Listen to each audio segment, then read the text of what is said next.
Today I'm going to be showing you how to install the Umnitza daytime running light harness for their Angel Eyes. This is on a E39, so it might be different if you're, if you have an E46 or something like that. But as you can see, I've already removed the cabin air filter. It's actually pretty simple. Comes out, just takes some. You just have to pay attention to what you're doing and don't break the clips. There's the harness right there.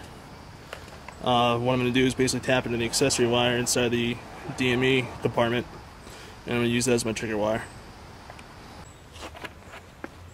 So the next step is to remove the hex head bolts that hold down the cover for the DME. In this case, it's a 3/16. But I've also seen Torx head T25 being used as well. I guess it differs from model to model, I don't know, but it's basically 4 hex bolts that hold this thing down, and then I'm going to be able to tap into the accessory wire. When you're doing this, by the way, it's a wise idea to remove the ground terminal from your battery, because the last thing you want to do is short circuit anything inside of this, so just keep that in mind.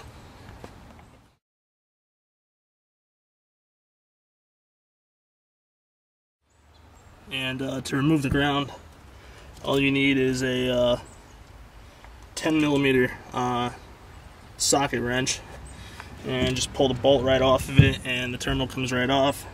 And I would let the car sit for maybe like 10 minutes to let everything discharge. You don't want to, like I said, you don't want to short circuit anything.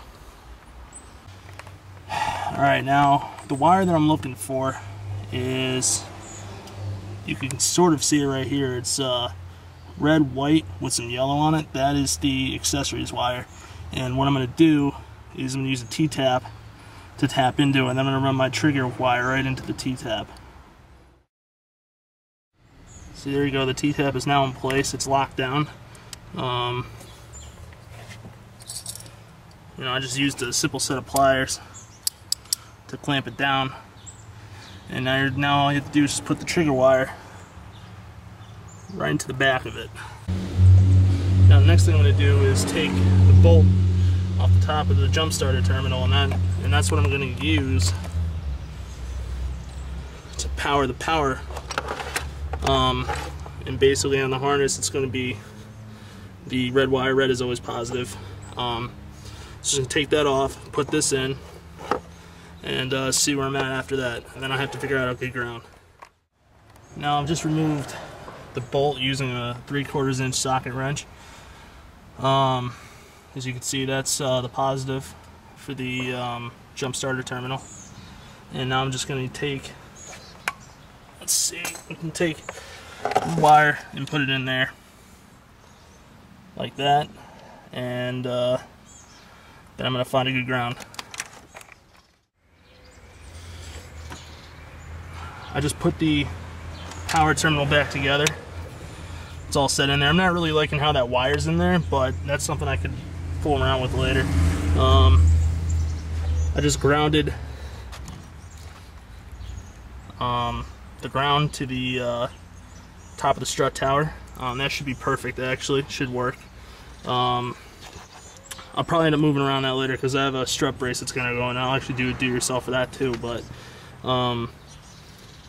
and then there's the second trigger wire, which I'm not going to use. It doesn't do anything for me. I'm probably just going to put some electrical tape around it and just tape it off so it doesn't short circuit anything else. Now all I have to do is just plug the Angel Eyes in on both sides, and then I'm going to put the terminal back on the battery, and I'm going to fire it up and see how it goes. Everything's all set in the front. Now I'm just going to put the ground back on the battery, and I'm going to fire the car up and see if the Angel Eyes work. If they work, it means it did it right. If not, go back and figure it out with you guys.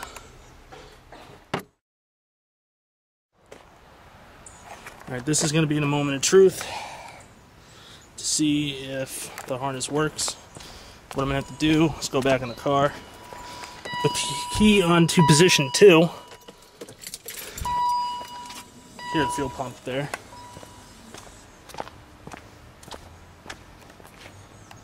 And you go, they work. No parking lights on. Perfect, exactly what I wanted. Actually, you know what's kind of cool about this harness though? The way I wired it up is that what's going to happen when I turn the car off, the angel lights are going to stay on just for a little bit. And then they're going to shut off. Just because there's a little bit of power left in the accessory. Yeah, that's what they look like. It worked great. I'm going to just go turn the power off. See if they still work.